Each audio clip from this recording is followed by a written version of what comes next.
મિત્રો, મેં જે છોકરા સાથે લગ્ન કર્યા હતા તે પહેલેથી જ પરિણીત હતો, પરંતુ તેની પત્નીનું ઘણા વર્ષ પહેલાં અવસાન થયું હતું. તેમને એક પુત્ર હતો જે 16 વર્ષનો હતો. તે મારો સોતેલો પુત્ર હતો. લગ્ન પછી મારા સોતેલા દીકરાએ મને રોજ ઊંઘની ગોળીઓ આપી અને મારી સાથે જે થયું તે જાણીને તમારા હોશ ઉડી જશે. મિત્રો, મારું નામ નીતુ છે. હું 30 વર્ષની હતી, પરંતુ હજી પણ મારો ક્યાંય સંબંધ નહોતો થયો. ગરીબોના લગ્ન આટલી સરળતાથી નથી થતા. આજકાલ આ દુનિયામાં ઘણા લોભી લોકો જોવા મળે છે, જેઓ કોઈની પુત્રીને લેતા પહેલાં ખૂબ જ દહેજ અને પૈસાની માંગ ગણે છે. અને પછી કેટલીક છોકરીઓ એવી હોય છે જેમનો રંગ ગોળો નથી અને તેમના લગ્નમાં કેટલીક ખામીઓ આવે છે. સુંદર છોકરીઓના લગ્ન વહેલા થઈ જાય છે અને મારા જેવી સામાન્ય દેખાવવાળી છોકરીઓ કુંવારી જ રહે છે. મારો ભાઈ અને ભાભી પણ મારી સાથે રહેતા હતા. ભાઈ અને ભાભીને 14 વર્ષની દીકરી હતી. મારા ભાઈના લગ્ન નાની ઉંમરે થઈ ગયા. હું મારા ભાઈ કરતાં ઘણી નાની હતી, કારણ કે હું આ દુનિયામાં ઘણા સમય પછી આવી હતી અને ભાઈને નાની ઉંમરમાં સુંદર છોકરી મળી ગઈ હતી અને વહેલા લગ્ન કરવાનું તેના નસીબમાં લખેલું હતું. તે બંનેની જિંદગી ખૂબ સારી રીતે ચાલી રહી હતી, પણ અહીં હું ઘરડી થઈ રહી હતી. મારી માટે ઘણા સંબંધો આવતા હતા, પરંતુ તેમાંથી કંઈને કંઈક ખૂટતું હતું, અથવા તો તે બાળકોનો પિતા હતો જેમને હું ના પાડતી હતી. પણ આજે અમારા પડોશમાં રહેતી સુશીલા આંટી મારા માટે શકપણ લઈને આવી હતી. જ્યારે તે ઘરે આવી ત્યારે તે ખૂબ જ ખુશ દેખાતી હતી. મેં તેને પીવા માટે પાણી આપ્યું અને તે મારી ભાભી પાસે બેઠી મારી સામે જોઈને તે કહેવા લાગી, અરે, તમે પણ મારી નજીક બેસો, હું તમારા માટે ખૂબ જ સારો સંબંધ લઈને આવી છું. છોકરો બહુ સરસ છે, સારી કંપનીમાં નોકરી કરે છે. અને તેની ભાભીને કહ્યું કે છોકરાના પરિવારમાં પણ કોઈ નથી. તેની પાસે ભગવાને આપેલું બધું જ છે, તેને ફક્ત અમારી નીતુ જોઈએ છે. મારા સંબંધ વિશે સાંભળીને મને આનંદ થયો. ભાઈ કહેવા લાગ્યો કે તમે નીતુની તસવીર છોકરાને બતાવી. સુશીલા કાકીએ કહ્યું, મેં કહ્યું ને કે છોકરાના પરિવારમાં કોઈ નથી. મેં સીધો જ નીતુનો ફોટો છોકરાને બતાવ્યો અને તેને ફોટો જોતાની સાથે જ નીતુને પસંદ કરી. ભાભી તેની વાતથી ખુશ થઈ ગયા અને કહેવા લાગ્યા, ઓ વાહ સુશીલા આંટી, તમે તો એક સારો ઝડપી અને મસ્ત સંબંધ લાવ્યા છો. અમને છોકરાનો ફોટો બતાવો અને ઘરબાર વિશે કહો. તે સુશીલા આંટી કહેવા લાગ્યા, તેના ઘર વિશે શું જણાવું? ઘરબારનું તો શું કહેવું, તેની પાસે ઘણું મોટું ઘર છે અને સારું કમાયું છે. એક મોટી કાર પણ છે. ઘરમાં દરેક પ્રકારની સુવિધા ઉપલબ્ધ છે. અમારી નીતુ તો ત્યાં રાજ કરશે. ભાભીએ કહ્યું, ઠીક છે, આ સારી વાત છે, પણ એકવાર અમને છોકરાનો ફોટો દેખાડો. જ્યારે સુશીલા આંટીએ ભાભીનો ફોટો દેખાડ્યો તો તેની આંખો પહોળી થઈ ગઈ. ભાભીએ કહ્યું, સુશીલા આંટી, આ તો બહુ સારો છે. તેણે ઝડપથી મને છોકરાનો ફોટો બતાવ્યો. છોકરાનો ફોટો જોઈને હું શરમાઈ રહી હતી, પણ મેં જોયું કે છોકરો ખૂબ જ સુંદર હતો અને છાતી પણ પહોળી હતી, પરંતુ તેની ઉંમર તેના ચહેરા પર સ્પષ્ટ દેખાતી હતી. ભાભી કહેવા લાગ્યા, સુશીલા આંટી, નીતુનો ભાઈ ઘરે આવે ત્યારે હું તેની સાથે વાત કરીશ. પછી હું તમને જવાબ આપીશ. સુશીલા આંટીએ કહેવાનું શરૂ કર્યું, પણ એક ખામી છે જે હું તમને કહેવાનું ભૂલી ગઈ. ભાભી હા કહેવા લાગી, શું? પછી તેણે કહ્યું કે છોકરાના ઘરમાં બધું બરાબર છે, પરંતુ હું તમને કહેવાનું ભૂલી ગઈ કે તે પરિણીત છે અને તેને 16 વર્ષનો પુત્ર છે. સુશીલ આંટીની વાત સાંભળીને હું સ્તબ્ધ થઈ ગઈ. મેં કહ્યું, તો પછી એ છોકરો ક્યાંથી છે? તે તો સંપૂર્ણ પુરુષ બની ગયો છે. સુશીલા આંટીએ મારી સામે જોયું અને કહ્યું કે તું પણ નાની નથી, 30ની તો થઈ ગઈ છે. તને એક પણ કુંવારો છોકરો નહીં મળે. અરે આ જુઓ, તેનો ચહેરો પણ સારો છે, ધંધો પણ ઘણો સારો છે. તેનો પુત્ર 1 વર્ષનો હતો જ્યારે તેની પત્નીનું કોઈ રોગને કારણે મૃત્યુ થયું હતું, પરંતુ ત્યારે આ છોકરાની દાદી હાજર હતી. તેને તેના પૌત્રને ઉછેર્યું, પણ થોડા દિવસો પહેલાં જ છોકરાની દાદીનું પણ અવસાન થયું અને હવે તેની સંભાળ લેવા માટે ઘરે કોઈ નથી. એટલા માટે તે લગ્ન કરવા માંગે છે. તે તેના પુત્રના લગ્ન કરી શકે નહીં. તે તેના પુત્રને ભણાવીને વકીલ બનાવવા માંગે છે. સુશીલા આંટીની વાત સાંભળીને હું અને મારી ભાભી મૂંઝવણમાં પડી ગયા. ભાભીએ કહ્યું કે હું રાત્રે નીતુના ભાઈ સાથે વાત કરીશ અને પછી તમને જણાવીશ. સુશીલા આંટી અમારા ઘરેથી બહાર નીકળવા લાગ્યા અને જતા સમયે તેમને કહ્યું, કવિતા જુઓ, તારી નણંદ પણ ઓછી ઉંમરની નથી અને તે એટલી સુંદર પણ નથી કે તેના માટે રાજાનો સંબંધ આવે. આ સંબંધ સારો છે. છોકરાએ નીતુનો ફોટો જોતાની સાથે જ સંબંધ માટે હા પાડી. તેને કંઈ જોઈતું નથી. તેને માત્ર એક પત્ની જોઈએ છે જે તેના ઘર અને તેની અને તેના પુત્રની સારી રીતે સંભાળ રાખી શકે. અને તે ઘણા સમયથી એકલો જીવે છે. તેથી જો તારી નણંદ તેને પત્ની સુખ આપશે તો તેને પલકો પર રાખશે. સુશીલા આંટીની વાત સાંભળીને હું અંદર ચાલી આવી. વિચારવા લાગી, આ તો 16 વર્ષથી સ્ત્રીનો ભૂખ્યો છે.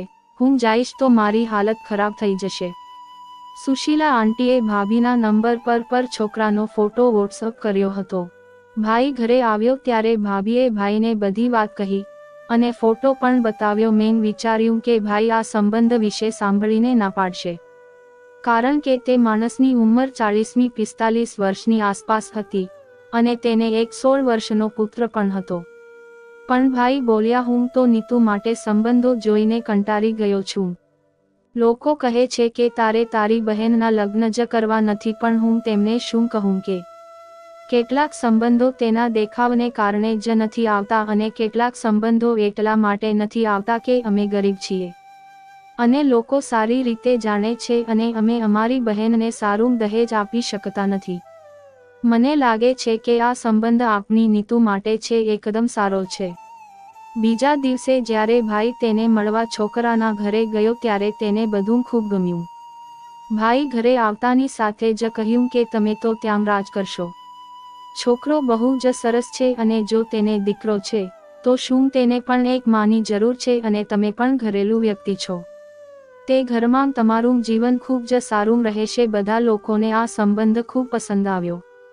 તેથી જ હું કંઈ કરી શકી નહીં, કારણ કે હવે મારા માટેનો સંબંધ જોઈને ભાઈએ પણ હાર માની લીધી હતી. આ માણસે ખરેખર અમારી પાસેથી કોઈ માંગણી કરી ન હતી અને તેથી મારા લગ્નો આ માણસ સાથે સાદાઈથી થઈ ગયા. મારા પતિનું ઘર ખૂબ સરસ હતું. જોતાની સાથે જ મને ગમ્યું. મારા પતિની ઉંમર ભલે 40 વર્ષની હતી પણ તે એકદમ યુવાન દેખાતા હતા. તેણે તેમને ખૂબ જ ફિટ બનાવીને રાખ્યા હતા. તેના પુત્રનું નામ રોહન હતું અને તે મારા પતિનો નાના ભાઈ જેવો લાગતો હતો.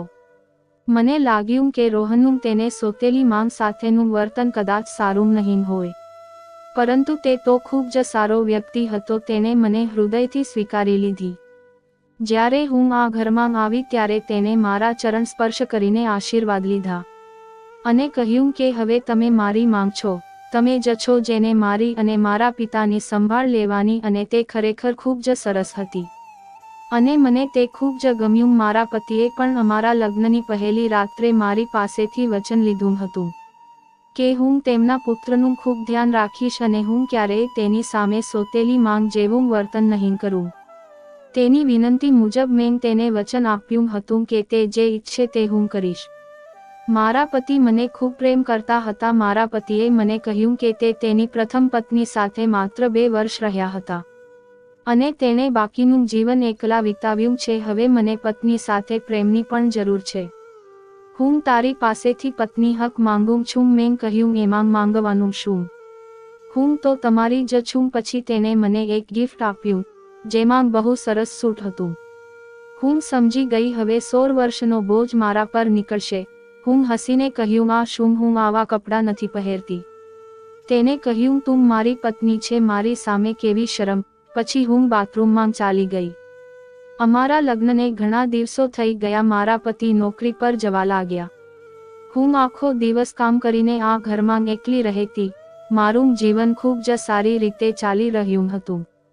લગ્ન પહેલાનું જીવન ગરીબીમાં જીવતી હતી, પણ આ ઘરમાં આવ્યા પછી મારું જીવન સંપૂર્ણપણે બદલાઈ ગયું. એ જ રીતે મારા લગ્નોને 1 વર્ષ થઈ ગયું હતું. રોહન મને તેની માંગ માનતો હતો અને તે પહેલેથી જ મને હૃદયથી તેની માંગ માની રહ્યો હતો. મેં તેની ખૂબ કાળજી લીધી હતી અને મારા પતિને તો મેં આવતા જ દિલ જીતી લીધું હતું અને તેને કોઈ કમી અનુભવવા નહોતી દીધી. આ રોહને આખી જિંદગી વગર વિતાવી દીધી હતી. પરંતુ હવે તે મારી સાથે ખૂબ જ ખુશ હતો અને મારા પતિ પણ આ બધામાં ખૂબ ખુશ હતા.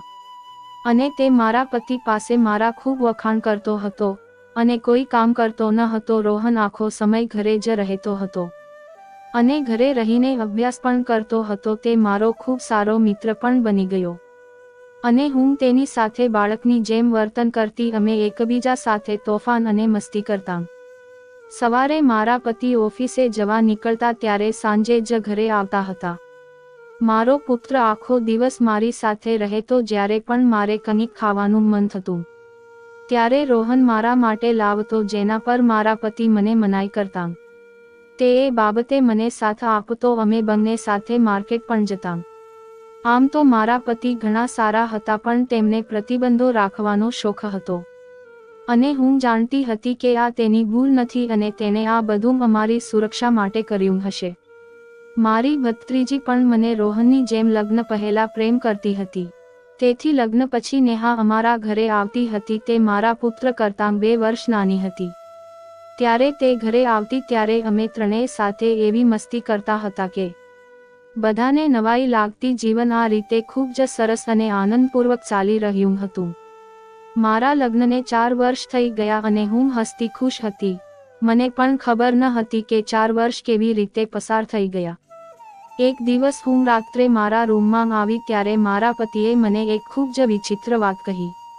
તેણે કહ્યું કે આજે ફરી તું રોહન સાથે આખા ઘરમાં હંગામો મચાવી રહી હતી.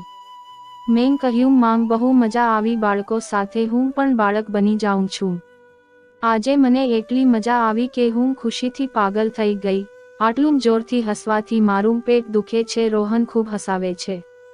મારા પતિએ કહ્યું કે હા, રોહન ઘરની સુંદરતા છે, પણ શું તે ક્યારેય વિચાર્યું છે કે હવે આ ઘરમાં આપણને બીજાના પણ હસવાના અવાજની જરૂર છે.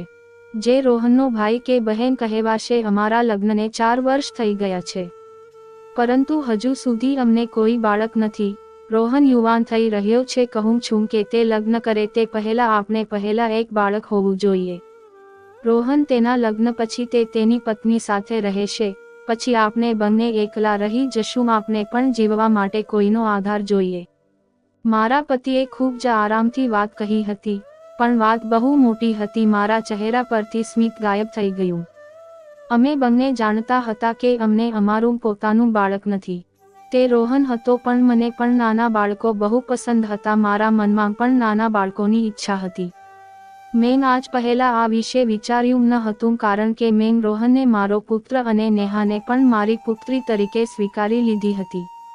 તે મારી માટે મારા બાળકોની જેમ જ હતા. તેથી જ હું મારું ધ્યાન ક્યારેય નાના બાળક તરફ જવા દેતી નહીં. હું જ્યારે પણ મારા માતા પિતાના ઘરે જતી ત્યારે માતાની જેમ નેહા સાથે રહેતી અને જ્યારે હું મારા સાસરે જતી ત્યારે રોહનની બધી ઈચ્છાઓ પૂરી કરતી. ભાભી પણ કહેતી કે તારા સાસરે ગયા પછી ખરેખર તારું નસીબ જાગી ગયું છે. તમે ખૂબ જ નસીબદાર છો કે આવા પતિ અને આવું સાસરિયું મળ્યું, જ્યાં ફક્ત તમારા માટે સુખ અને સુખ જ છે. મને મારી ભાભીની વાત સાંભળીને સારું લાગ્યું, કારણ કે કદાચ ભગવાન મારા લગ્નમાં વિલંબ કરી રહ્યા હતા, કારણ કે મારું નસીબ આ લોકો સાથે જોડાયેલું હતું. મારા પતિએ કહ્યું કે કાલે હું તને ડોક્ટર પાસે લઈ જઈશ. બીજા દિવસે મારા પતિ સાથે ડોક્ટર પાસે ગઈ. અમને સારવાર માટે કહેવામાં આવ્યું ન હતું, પરંતુ અમારો રિપોર્ટ કરાવ્યા બાદ તેને કહ્યું કે તમે બંને બિલકુલ સ્વસ્થ છો. તમારે સારવારની જરૂર નથી. નોર્મલ રિપોર્ટ જોયા પછી મારા પતિ તો રડવાના જ હતા, પણ તેને ડોક્ટર પાસે આવવાનો શોખ હતો, કારણ કે જ્યારે અમારા બંનેના રિપોર્ટ નોર્મલ હતા ત્યારે અમને હજુ સુધી બાળક કેમ ન થયું. તેથી પોતાની જાતને સંતુષ્ટ કરવા મારા પતિએ બીજા ડોક્ટરની સલાહ લીધી અને બીજા ડોક્ટરે પણ તેમના ટેસ્ટ કરાવ્યા. જ્યારે અહીં પણ રિપોર્ટ આવ્યો તો ડોક્ટર ચોંકી ગયા. તેણે કહ્યું કે તમને કોઈ વાંધો નથી, તો તમને 4 વર્ષમાં બાળક કેમ ન થયું? ભલે તમે બંને ઉંમરમાં મોટા છો, પરંતુ તમે બંને અંદરથી એકદમ ફિટ છો અને હજુ બાળકને જન્મ આપવાને લાયક છો. આ ડોક્ટરે પણ મારા પતિની તપાસ કરાવી હતી, જ્યારે અગાઉના ડોક્ટરે મારા પતિની તપાસ કરાવી ન હતી. હવે તે ચિંતિત થઈ ગઈ અને તેણે ટેસ્ટ પણ કરાવ્યો અને તેની સાથે પણ કોઈ સમસ્યા ન હતી. ડોક્ટરે કહ્યું કે તેને આવું પહેલી વાર જોયું છે. ભગવાન તરફથી વિલંબ થાય છે. પણ હું તમારી વાત સમજી શકતી નથી. કદાચ તમે બંને નબળા છો. પણ મને નબળાઈ નથી લાગતી. તમારા રિપોર્ટમાં આ સ્પષ્ટ નથી કે તમે નબળા છો. હમણાં માટે ડોક્ટરેને કંઈક અથવા બીજું લવાનું જ હતું. તેથી તેને શક્તિની દવા લખી આપી. ઘરે આવી ત્યારે મારા પતિનું વર્તન ખૂબ સારું હતું. કારણ કે કદાચ તેમની શંકા દૂર થઈ ગઈ હતી. અમે ઘરે આવ્યા ત્યારે રોહને મને પૂછ્યું કે શું થયું, માંગ ક્યાં ગયા હતા. મેં કહ્યું અમે બંને રૂટીન ચેકઅપ માટે ગયા હતા. મેં રોહનને કહ્યું જુઓ હું તારા માટે પિઝા લાવી છું. તે ખૂબ જ ખુશ થઈ ગયો. તેને કહ્યું કદાચ મારી સાચી માંગ પણ મારી આટલી કાળજી ન લેતી જેટલી તમે લો છો. મારા પતિએ કહ્યું રોહન એવું ના કહેવાય. આ પણ તારી માંગ છીએ તેથી તે તારા માટે ઘણું બધું કરે છે. રોહન કહેવા લાગ્યો પપ્પા મેં લોકો પાસેથી સાંભળ્યું છે કે તેમની સોતેલી માંગ તમને પ્રેમ નથી કરતી. પરંતુ મારી માંગ મને ખૂબ પ્રેમ કરે છે જે રીતે તેઓએ મને રાખ્યો છે. કોઈ માંગ પોતાના બાળકને આ રીતે રાખે નહીં. હું યુવાન થઈ ગયો છું પરંતુ આજે પણ તે મને બાળકની જેમ જ પ્રેમ કરે છે. હું ભગવાનને પ્રાર્થના કરું છું કે મારી માનો પડછાયો હંમેશા મારા પર રહે. રાત થઈ તો મારા પતિએ કહ્યું કે અમારો દીકરો યુવાન થઈ ગયો છે અને મોટી મોટી વાતો કરે છે. જ્યારે મને રોહનની વાત ખૂબ જ ગમતી અને તે મારું ખૂબ ધ્યાન રાખતો. એક રાત મેં મારા પતિને કહ્યું કે રોહન 20 વર્ષનો થઈ ગયો છે. આપણે તેનો સંબંધ ક્યાંક નક્કી કરી જ લઈએ. તો મારા પતિએ કહ્યું તારું મગજ તો બરાબર છે. અત્યારે તે અભ્યાસ કરી રહ્યો છે. હું તેનું ધ્યાન અભ્યાસ પરથી હટાવવા માંગતો નથી. મેં કહ્યું તમે પોતે જ કહ્યું હતું કે તમારા પરિવારમાં નાની ઉંમરે લગ્ન થાય છે. તો મારા પતિએ કહેવાનું શરૂ કર્યું તે બીજો જમાનો હતો. હવે જમાનો બદલાઈ ગયો છે. મેં કહ્યું હું પણ એમ જ કહું છું હવે જમાનો બદલાઈ ગયો છે. આજકાલ યુવાન છોકરા છોકરીઓ ખૂબ જ બગડેલા બની રહ્યા છે. જો આપણે રોહનના સંબંધને નક્કી કરીશું તો તેનું મન પણ એક છોકરી તરફ રહેશે અને તે બીજી છોકરીઓ વિશે વિચારશે નહીં. મારા પતિએ કહેવાનું શરૂ કર્યું કે હા તું સાચી છો પરંતુ તેના માટે પણ એક છોકરી હોવી જોઈએ. મેં કહ્યું છોકરી તો મારી આંખમાં છે. જો તમે માની જાવ તો હું વાત કરીશ. તે લોકો આંખો બંધ કરી અને તેની પુત્રી આપી દેશે. મેં કહ્યું આમાં શું મોટી વાત છે. અમારો રોહન ભણેલો છે અને થોડા સમય પછી તે વકીલ બનશે અને તેનો દેખાવ પણ સારો છે. મારા પતિએ પૂછ્યું કઈ છોકરી એટલે મેં મારી ભત્રીજી નેહાનું નામ લીધું. પણ મારા પતિને આ બાબતે સારું ન લાગ્યું. તેને કહ્યું સંબંધોની પરીક્ષા થતી નથી. નહીતર સંબંધો તૂટી જાય છે. હવે તે તારી ભત્રીજી છે. આવતીકાલે તે તારી વહુ બનશે અને જો કંઈક થશે અથવા કંઈક બીજું થશે તો તમારા બંનેના સંબંધો પણ બગડી જશે. મેં કહ્યું આ રીતે સંબંધ બગડે નહીં પણ મજબૂત બને. મારા પતિએ કહ્યું તો વાત કરજો. તારો ભાઈ અને ભાભી શું કહે છે. હું ખુશીથી નેહાને મારી વહુ તરીકે લાવવા માંગતી હતી અને હું જાણતી હતી કે રોહન ક્યારે મારી વાત નહીં ટાળે અને નેહા પણ નહીં. હું હવે મારા ભાઈ અને ભાભીને મનાવીશ. તે અત્યારે અભ્યાસ કરી રહી છે. હજી આ બંનેના લગ્નમાં લગભગ 6 વર્ષ થયા હતા પરંતુ સંબંધ આવ્યા પછી બંનેનું ધ્યાન બીજા પરથી હટી જશે. પરંતુ જ્યારે મેં મારી ભાભીને આ વિશે વાત કરી તો તેને કહ્યું કે ન્યાહાનું તો નસીબ જ ખરાબ છે. મેં કહ્યું ભાભી તમે આવું કેમ બોલો છો. તેને કહ્યું કે મેં તેને ફોન પર કોઈ છોકરા સાથે વાત કરતાં સાંભળી છે. તે કહે છે કે તે તેની સાથે જ લગ્ન કરશે અને છોકરાવાળાઓએ પણ કહે છે કે તેમનો અભ્યાસ પૂરો થશે ત્યારે બંનેના લગ્ન થશે. મેં કહ્યું કે આટલી મોટી વાત થઈ ગઈ છે તમે લોકોએ મને કહ્યું પણ નહીં. તો ભાભીએ કહ્યું કે મેં તેને રાત્રે જ તે છોકરા સાથે વાત કરતાં જોઈ હતી. હું તને ફોન કરીને કહેવાની હતી પરંતુ તું પોતે અહીં આવી. હવે હું તારી સાથે વાત કરું છું. મારી ભાભીએ મને રોકી અને કહ્યું કે આજે તારા પતિ અને પુત્રને ઘરે બોલાવ. રાત્રિ ભોજન કર્યા પછી જ બધા જજો અને છોકરાઓના ઘરેથી જવાબ આવ્યો છે કે તેઓ નેહાને પસંદ કરે છે. આ રીતે નેહાનો સંબંધ તેની પસંદના છોકરા સાથે ફિક્સ થઈ ગયો. રોહન પણ રાત્રે મારા પતિ સાથે ઘરે આવ્યો પરંતુ તેને આની પરવાહ ન હતી. તેનાથી તેને કોઈ ફરક પડતો ન હતો કે તે પોતાની દુનિયામાં મગન હતો. તેને એ ખબર ન હતી કે આટલી સારી છોકરી તેના હાથમાંથી સળકી ગઈ છે. હું આ સંબંધથી ખૂબ નારાજ હતી. ટેન્શનને કારણે મેં બરાબર ખાધું પણ નહોતું. ઘરે પરત ફરતી વખતે રોહન જીદ કરવા લાગ્યો કે ચાલો આઈસ્ક્રીમ ખાઈએ. મારા પતિએ કહ્યું કે મારું પેટ તો ફૂલ છે, તમે બંને ખાવા માંગતા હો તો ખાવ. રોહને કહ્યું કે માંગ અને હું ખાશું. તમે કારમાં જ રહો. રોહન સાથે આઈસ્ક્રીમ પાર્લર પર આવી પણ મને ત્યાં પણ મન ન લાગ્યું.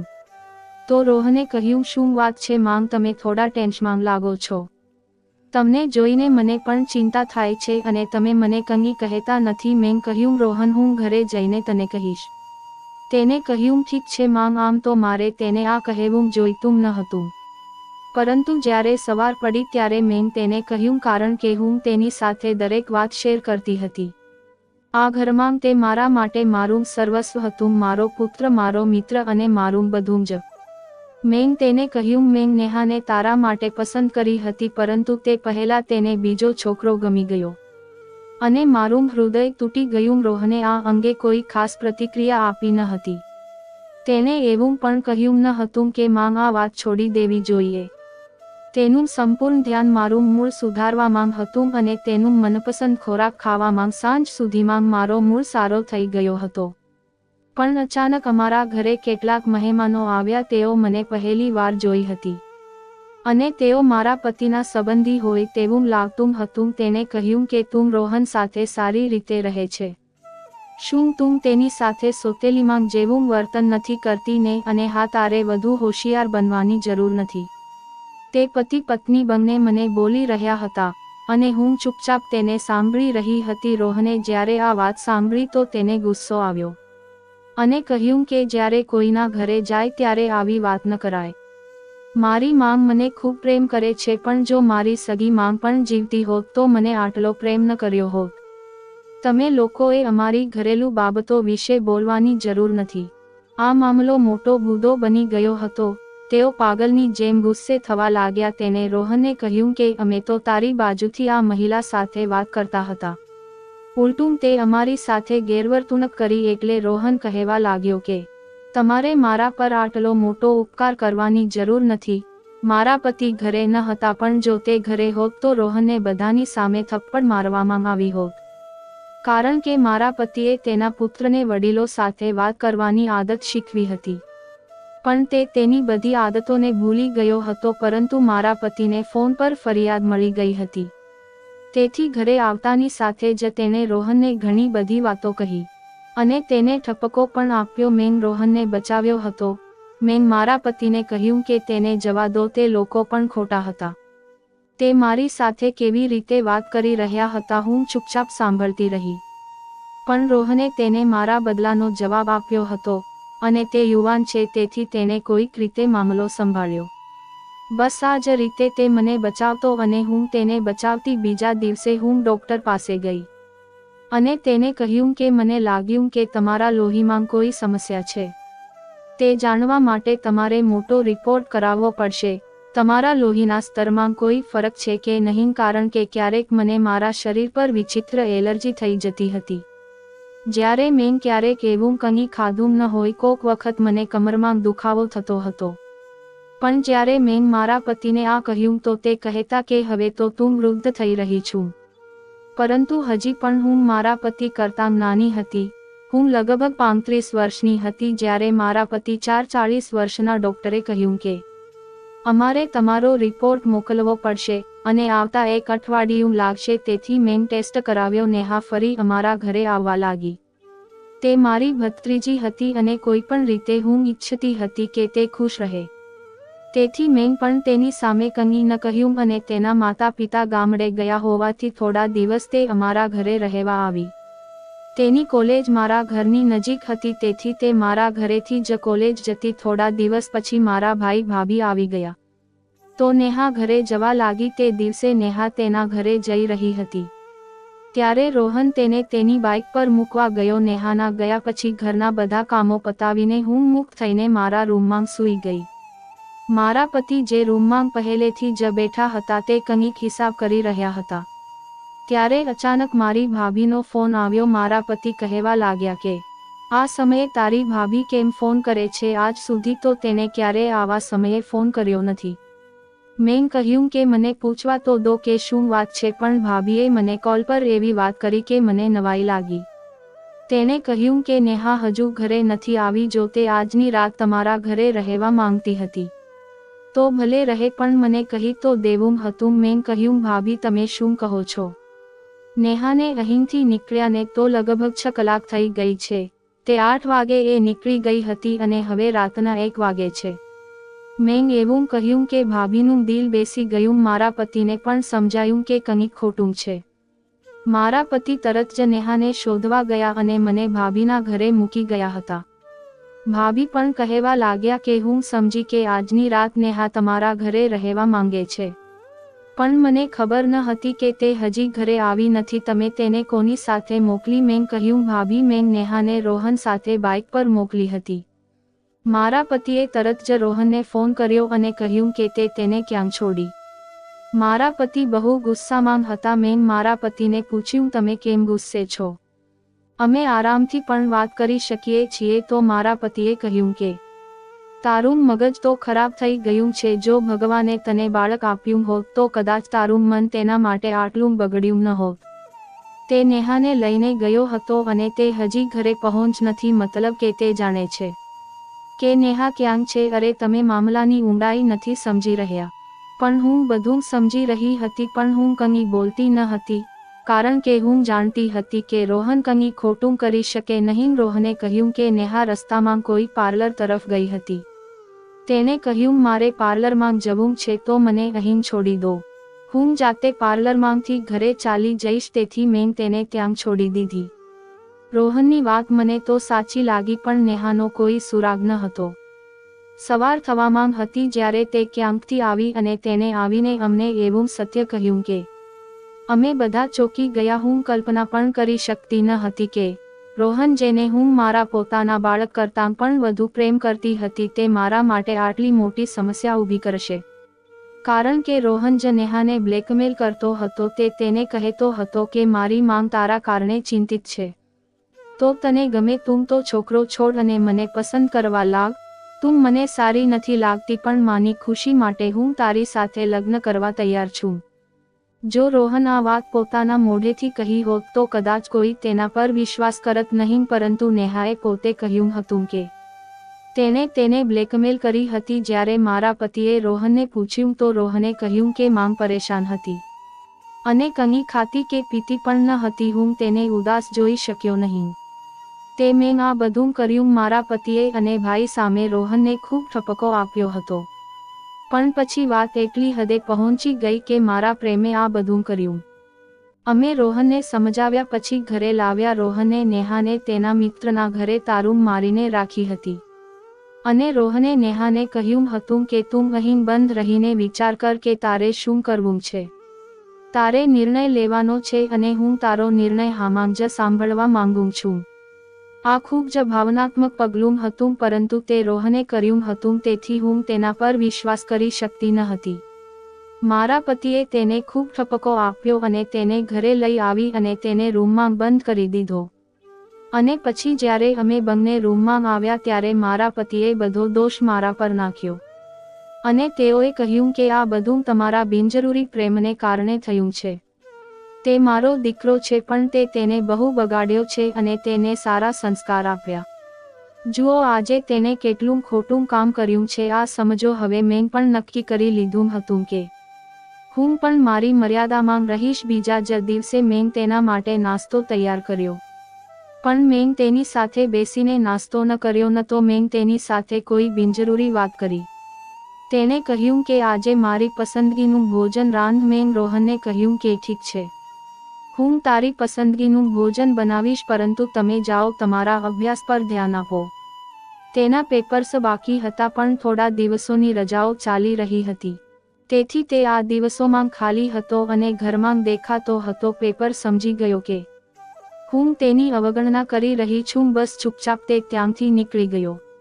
મેં તેની સાથે ક્યારેય આવી રીતે વર્તન કર્યું ન હતું. મને ખૂબ જ ખરાબ લાગતું હતું, પરંતુ મારા પતિ સાચા હતા, તેને સમજવાની જરૂર હતી. હું આ વાતને ભૂલી જવા માંગતી હતી, પરંતુ મારા પતિ તેમના પુત્ર માટે ખૂબ જ ગંભીર બની ગયા હતા. તેણે કહ્યું કે તેણે ખૂબ જ ખરાબ કામ કર્યું છે, તેને તે છોકરીનું અપહરણ કર્યું. આ કોઈ નાનું કામ નથી. તેથી હું એક મોટું પગલું ભરવા જઈ રહ્યો છું. મને મારા પુત્ર પાસેથી આની અપેક્ષા ન હતી, પરંતુ આ ભૂલથી આ પગલું ભરવાની ફરજ પડી હતી. તેણે કહેવાનું શરૂ કર્યું કે હું તેને અમેરિકા ભરવા મોકલી રહ્યો છું. તે ત્યાંથી ઉચ્ચ અભ્યાસ કરીને આવશે અને ત્યાં સુધી તે ત્યાં રહેશે. મેં કહ્યું, તે આપણાથી કેવી રીતે દૂર રહી શકે? મારા પતિ કહેવા લાગ્યા, તમારા બંનેની સજા જ આ છે. તમારા પ્રેમે મારા પુત્રને બગાડ્યો છે. હું તને તો મોકલી શકતો નથી, નહીં તો હું તને પણ ક્યાંક મોકલી દેત. મારા પતિ મારા પર ગુસ્સે થવા લાગ્યા. મારા પતિ કહેવા લાગ્યા કે જો લગ્નને 1 વર્ષ પછી જ અમને બંનેને એક બાળક થયું હોત, તેથી કદાચ તે તેના નાના ભાઈ કે બહેન સાથે વ્યસ્ત હોત, પરંતુ આજ સુધી તું એક બાળકને જન્મ આપી શકી નથી. મારા પતિએ હવે મને સંતાન ન થવા માટે ટોણા મારવાનું શરૂ કર્યું હતું. તેને કહ્યું કે તમે મારા પુત્રને એટલો બગાડ્યો છે કે તે તમારા પ્રેમમાં પાગલ થઈ ગયો છે, અને જો તે તમારી સાથે રહેશે તો તે વધુ પાગલ થઈ જશે. હું આજથી જ તેને અમેરિકા મોકલવાની વ્યવસ્થા કરીશ. જ્યારે મેં કહ્યું કે હું ઘરે એકલી રહીશ, તો મારા પતિએ કહેવા લાગ્યા કે તારી સજા એ પણ છે કે તારે ઘરમાં એકલા રહેવું પડશે. ત્યારે અચાનક પેલા ડોક્ટરનો પણ ફોન આવ્યો. ડોક્ટરે કહ્યું કે તમે જે ટેસ્ટ કર્યા હતા તેનો રિપોર્ટ આવી ગયો છે. તમે આવો, મારે તે તમારી સાથે કોઈ અગત્યની વાત કરવી છે. હું ડોક્ટર પાસે ગઈ. રસ્તામાં પણ હું મારા પતિ સાથે વાત કરવાનું વિચારતી હતી કે તે રોહનને અમારી પાસેથી દૂર ન કરે, તેને આટલી મોટી સજા ન આપે. જ્યારે મારો ભાઈ, ભાભી અને નેહાએ તેને માફ કરી દીધો છે, તો તેમને શું જરૂર છે આટલું મોટું પગલું ભરવાની? બધાને ખબર હતી. તેને આ બધું જાણી જોઈને નથી કર્યું, લાગણીથી કર્યું. હું ડોક્ટર પાસે ગઈ ત્યારે ડોક્ટર મારા કરતાં પણ વધુ ચિંતિત હતો. તેને મને કહ્યું કે તમે કોની સાથે રહો છો? તમારા ઘરમાં કોણ કોણ છે? મને બધું કહો. મેં કહ્યું કે તમે મારા ઘરની વિગતો કેમ જાણવા માંગો છો? ડોક્ટરે કહ્યું કે હકીકત એ છે કે તમને કોઈ સમસ્યા નથી. તમારું શરીર એકદમ સારું છે અને તમારે અત્યાર સુધીમાં તો બાળક થવું જોઈએ, પરંતુ તમે બાળક ન થાય તે માટે દવાઓ લેતા રહ્યા છો અને તમારામાં તેનું પ્રમાણ ખૂબ મોટી માત્રામાં મળી આવ્યું છે. મેં કહ્યું, આ કેવી રીતે બની શકે? ડોક્ટર, તમને થોડી ગેરસમજ છે. આ શક્ય જ નથી, કારણ કે મેં ક્યારેય આવી એક પણ ગોળી લીધી નથી. તેથી ડોક્ટરે કહ્યું કે તો પછી તમે ખોટું બોલો છો. મેં કહ્યું, ના ડોક્ટર, હું કેમ ખોટું બોલીશ? અમને બંને પતિ પત્નીને બાળકો ખૂબ ગમે છે. જો કે મારે એક સોતેલો પુત્ર પણ છે, પરંતુ મારા પતિ ઈચ્છે છે કે તેઓ તેમના વૃદ્ધાવસ્થાને સાથી કરવા માટે બીજું બાળક માંગે. મેં કહ્યું, ડોક્ટર, મારા પર કોઈ પ્રતિબંધ નથી. ન તો હું મોડલ છું, ન મારી કોઈ કારકિર્દી છે, ન તો હું અભિનેતા છું. મારે બાળક નથી જોતું. તેને કહ્યું કે તો પછી કદાચ તમારી પાસે એવું બીજું કોઈ છે જે તમને દવા આપે છે, કારણ કે તમારા લોહીમાં આ દવાની ભેળસેળ જોવા મળી છે અને તમને દરરોજ કોઈને કોઈ આ દવાઓ આપી રહ્યું છે, જેના કારણે તમે સંતાન પ્રાપ્ત કરી શકતા નથી. ડોક્ટરે તેમના અંતિમ શબ્દો મને કહ્યા. આ સાંભળીને હું ખૂબ જ પરેશાન થઈ ગઈ. મારી પાસે રિપોર્ટ હતો. હું આખો દિવસ રોહન સાથે ઘરે જ રહેતી હતી. સવારે અમે સાથે નાસ્તો કરતાં, તે પછી તે તેની કોલેજ માટે જ હતો. જ્યારે કોલેજથી પાછો ફરતો ત્યારે અમે બપોરનું ભોજન સાથે ખાતા. મારા પતિ ઓફિસમાં સવારનો નાસ્તો અને બપોરનું લંચ પણ લેતા હતા. જ્યારે સાંજે 5 વાગ્યે પાછા આવ્યા પછી મારા પતિ ઘરે ચા પણ પીતા ન હતા અને જીમમાં જતા રહેતા, અને રાત્રે અમે બધા સાથે જમવા બેસતા. તો મારા ખાણીપીણીમાં દવા કોણ ભેળવી રહ્યું હતું? આ બધું કોણ કરવા માંગે છે અને આ કરવાથી કોઈને શું ફાયદો થઈ શકે છે? મેં મારા પતિને આ વાત કહી અને હું રડવા લાગી. મારા પતિ પણ ખૂબ પરેશાન થઈ ગયા. મેં કહ્યું, અમારા લગ્નને 5 વર્ષ થઈ ગયા છે. હું શરૂઆતના દિવસોમાં ગર્ભવતી બની જાતી અને મારું બાળક અત્યાર સુધી 3 કે 4 વર્ષનું થઈ ગયું હોત. આ બધું કોણે કર્યું? હું મારા ઘર સિવાય બીજે ક્યાંય જતી નથી. મારા પતિએ કહ્યું કે એ એક દુશ્મન છે, તમારો દુશ્મન, જેને તમને પ્રેમથી પોતાનો દુશ્મન બનાવ્યો છે. મેં કહ્યું, તમારો મતલબ મને સમજાતો નથી. પછી મારા પતિએ મને કહ્યું કે હું સમજું છું. જ્યારે મેં પૂછ્યું કે તે કોણ છે, તે તરત જ રોહનના રૂમમાં ગયા અને તેને 2-3 થપ્પડ મારી અને તેને બધું કહ્યું. પછી તેને પૂછવાનું શરૂ કર્યું કે તે બધું કર્યું. રોહને રડતા રડતા કહ્યું કે હું નથી ઈચ્છતો કે તમને બીજું કોઈ સંતાન થાય. અમારા માતા પિતાનો એકમાત્ર પુત્ર જ રહેવા માંગતો હતો. બધા મને કહેતા કે જો તારી બીજી માંગ આવશે તો તારા પપ્પાને તેનાથી બીજા બાળકો થશે અને પછી તારી માંગ પણ તને પ્રેમ નહીં કરે, કારણ કે દરેક સ્ત્રી તેના પોતાના બાળકોને વધુ પ્રેમ કરે છે. માંગ મને ગમે તેમ કરીને ખૂબ પ્રેમ કરતી હતી. હું તેના પ્રેમનો વ્યસની બની ગયો હતો. એટલા માટે હું ઈચ્છતો ન હતો કે મારા પ્રેમને શેર કરવા માટે આ ઘરમાં કોઈ આવે. જો માતાને બાળકનો જન્મ થયો હોય તો તે તેના બાળકોને પ્રેમ કરત, મને નહીં, કારણ કે તેણે તેમના ગર્ભમાંથી જન્મ લીધો છે અને પછી તે પોતાના બધો સમય તેમને આપત. હું માને પ્રેમ કરું છું, મારી અસલી માંગ કરતાં પણ વધુ, તમારા કરતાં પણ વધુ. તેથી જ્યારે મેં મારા એક મિત્રને આ બધું કહ્યું ત્યારે તે મારા માટે ક્યાંકથી પ્રેગ્નન્સી અટકાવવા માટે દવા લાવ્યો અને હું ચૂપચાપ માના ભોજનમાં તે દવા ભેરવી દેતો હતો. હું બસ કોઈક રીતે માનું આ દવા ખવડાવવા માંગતો હતો. તેથી જ માને ખબર ન પડી કે મેં ક્યારે આ દવા તેમના ભોજનમાં નાખી. આ સાંભળીને હું ચોંકી ગઈ. રોહન મારા પગ પાસે બેઠો હતો. તેને કહ્યું કે માંગ, કૃપા કરીને મને માફ કરો. મારે અમેરિકા જવું નથી. મને અમેરિકા ન મોકલો. હું તમારી સાથે રહેવા માંગુ છું. વચન આપું છું કે હવે હું મારા અભ્યાસમાં ધ્યાન આપીશ. હું ફક્ત તમારા લોકોથી દૂર જવા માંગતો નથી. મેં હાથ વડે ઈશારો કર્યો જેનો મતલબ હતો હું અહીંથી, તું અહીંથી જા. અને થોડા દિવસો પછી મારા પતિએ રોહનને અમેરિકા મોકલી દીધો. રોહન યુવાન થઈ રહ્યો હતો અને આ સમયે તેને સમજદારીથી કામ કરવું જોઈતું હતું, પરંતુ તે ભાવનાત્મક રીતે પગલું ભરી રહ્યો હતો. તેના પાગલપણને મને પણ શોક કરી દીધી હતી. એટલા માટે હું ઈચ્છતી હતી કે તે મારાથી દૂર રહે. તેનું ભવિષ્ય ખૂબ જ ઉજ્જવળ છે અને હું તેને મારા પ્રેમમાં પાડીને તેનું ભવિષ્ય બગાડવા માંગતી નથી. આજે આ ઘટનાને 1 વર્ષ થઈ ગયું છે. શરૂઆતમાં તે વારંવાર ફોન કરવાનો પ્રયાસ કરતો હતો, પણ મેં તેની સાથે વાત ન કરી. તેને મારા દિલને ખૂબ નુકસાન પહોંચાડ્યું છે. હું ડોક્ટર પાસે જાઉં છું. ડોક્ટર મને કહ્યું કે તમે ઘણા સમયથી દવાઓ લો છો, આથી તમને મોટું નુકસાન થયું છે. હવે ભગવાન તમને બાળક આપે તો જ તમને મળશે. બસ અમે તમારી સારવાર કરીએ છીએ. મારાથી દૂર ગયા પછી રોહન તેના અભ્યાસમાં ધ્યાન આપી રહ્યો છે, પરંતુ આ બધું થયું તેને ઘણો સમય વીતી ગયો. હવે હું અને મારા પતિ પણ દિલથી ઈચ્છતા નથી કે અમને બાળક થાય, કારણ કે રોહને અમને ઊંડે સુધી ઠેસ પહોંચાડી હતી. મારી સારવાર હજુ ચાલુ છે અને પણ હવે તે ભગવાનના હાથમાં છે. જ્યારે તેને મને બાળક આપવું હશે ત્યારે આપશે. પણ મિત્રો, હવે હું મારા તરફથી કોઈ પ્રયાસ નથી કરી રહી. તો તમને વિડીયો ગમે